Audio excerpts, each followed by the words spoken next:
गांव चांदपुर की कच्ची गलियों में धूल उड़ती थी। गांव के किनारे एक पुराना आधा टूटा मकान था जहां शाजिया रहती थी। शाजिया 28 साल की दुबली-पतली औरत थी। गेहुआ रंग, लंबे काले बाल और हमेशा हल्की हरी शॉल ओढ़े रहती।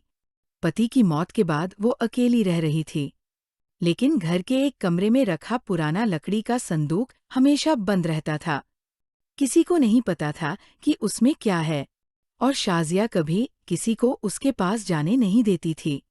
एक दिन शाम के वक्त गांव के बच्चे गेंद खेलते खेलते शाजिया के घर के पास आ गए। गेंद उस कमरे में जा गिरी जहां संदूक रखा था। शाजिया ने फौरन आकर दरवाजा बंद किया और बच्चों को सख्ती से डांट दिया।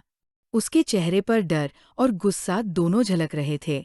गांव की एक बूढ़ी औरत, जीनत बीबी, जो सबकी खबर रखती थी, ने ये मंजर देखा। रात को वो अपनी सहेलियों को बताने लगी, उस संदूक में जरूर कोई पुराना राज छुपा है। मैंने अपनी जवानी में ऐसे संदूक देखे हैं जिनमें लोग खतरनाक चीजें रखते थे। गांव में अफवाहें फैलने लगी।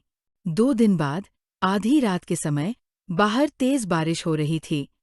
अचानक शाजिया के घर से किसी के रोने की धीमी आवाज आई। पास का पड़ोसी कामरान, जो 32 साल का मजबूत कदकाठी वाला किसान था, जिज्ञासा में दरवाजे के पास आया। खिड़की से झांककर देखा तो शाजिया संदूक खोलकर बैठी थी और अंदर से एक पुराना, खून से सना दुपट्टा निकाल रही थी। कामरान ने तुरंत खुद को छुपा लिया। उसका दिल तेजी से धड़कने लगा। आखिर शाजिया के पास ये खून से सना दुपट्टा क्यों है? अगले दिन उसने गांव के चाय वाले होटल पर अपने दोस्त बिलाल को ये बात बताई। बिलाल, जो पुलिस में था, तुरंत चौंक गया। ये बात संभाल कर रखना, इसमें किसी पुराने केस का हाथ हो सकता है। रात को बिलाल ने गुप्त रूप से गांव के रिकॉर्ड देखे।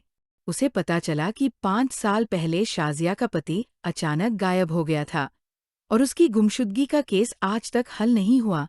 रिपोर्ट में एक लाइन दर्ज थी, आरोपी शाजिया पर शक, मगर सबूत नाकाफी। अगली शाम बिलाल और कामरान ने शाजिया के घर पर नजर रखने का फैसला किया। आधी रात को फिर वही आवाजें आईं। इस बार उन्होंने खिड़की के पास जाकर साफ देखा। शाजिया संदूक से एक छोटा कपड़ा निकालकर धीरे धीरे जमीन खोदने लगी। आखिरकार शाजिया ने जमीन से एक छोटा सा लोहे का डब्बा निकाला। जैसे ही उसने डब्बा खोला, अंदर से एक पुराना खत और एक सोने की अंगूठी निकली। शाजिया फूट फूट कर रोने लगी और उसके शब्द बिलाल और कामरान ने खिड़की से सुन लिए। माफ कर दो यासिर, मैंने ये सब अपनी मजबूरी में किया था। बिलाल और कामरान ने अगले दिन शाजिया को थाने बुलाया। वहां शाजिया ने सच्चाई बता दी। 5 साल पहले उसका पति यासिर जुआ खेलकर सब कुछ हार गया था और उसे मारने की धमकियां मिलने लगी। एक रात वो खुद ही भाग गया, मगर जाते जाते ये खत और अंगूठी छोड़ गया। शाजिया ने बदनामी के डर से सब छुपा दिया। आखिरकार खत और अंगूठी गांव के बुजुर्गों को सौंप दी गई। शाजिया को गांव ने माफ कर दिया, मगर सबने समझा कि सच को छुपाने से कभी सुकून नहीं मिलता।